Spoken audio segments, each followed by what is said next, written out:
कुठे आहेत? किनके साहेब कुठे आहेत? गेले का? हा बसा. पुढच्या जयंतीला 100-200 तरी पुस्तकं वाटा. चहा द्या न द्या, जेवायला करा न करा, डामडोल करा न करा. अहो आपल्याला आपला इतिहास माहिती असणं अत्यंत गरजेचं आहे.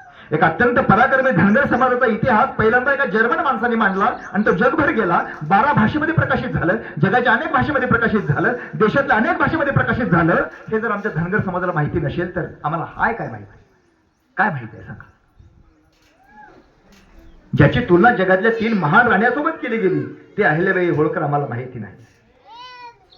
टिपू सुलतान म्हणायचा, प्रचंड पराक्रमी टिपू सुलतान म्हणायचा, अहिल्यादेवी होळकर म्हणजे तत्वज्ञ राणी आहे.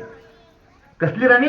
तत्वज्ञ राणी आहे. या देशामध्ये आणि जगामध्ये अनेक राण्या होऊन गेल्या, तत्वज्ञ राणी आजपर्यंत प्रतितलावरती झालेली नाही. म्हणून हे आपल्याला माहिती असणं पण गरजेचं आहे. टाळ्या वाजवा नको तिथे, एवढ्या टाळ्या वाजवतात, एवढ्या टाळ्या वाजवतात. राजकीय कार्यक्रम असला ना नुसता टाळ्याचा कार्यक्रम असतो.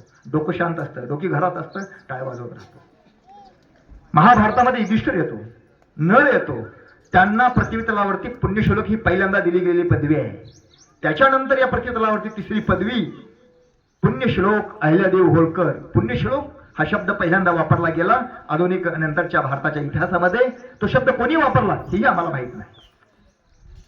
कोणी दिली ही पदवी? कोणी दिली ही उपाधी? ज्या धनगर समाजात आपण जन्माला आलो त्या धनगर समाजाचा इतिहास जर मला माहिती नसेल तर त्याच्यापेक्षा मोठं दुर्दैव कुठलं नाही. ज्या समाजात आपण येतो त्या समाजाचा किमान आपल्या पुरता इतिहास तरी आपल्याला माहिती असला पाहिजे. काशीच्या शंकराचार्याने दिलेली पदवी आहे, कोणी ऐरेगऱ्याने दिलेली नाही. काशीच्या शंकराचार्याने दिलेली पदवी आहे. हे आपण समजून घेणं अत्यंत गरजेचं आहे.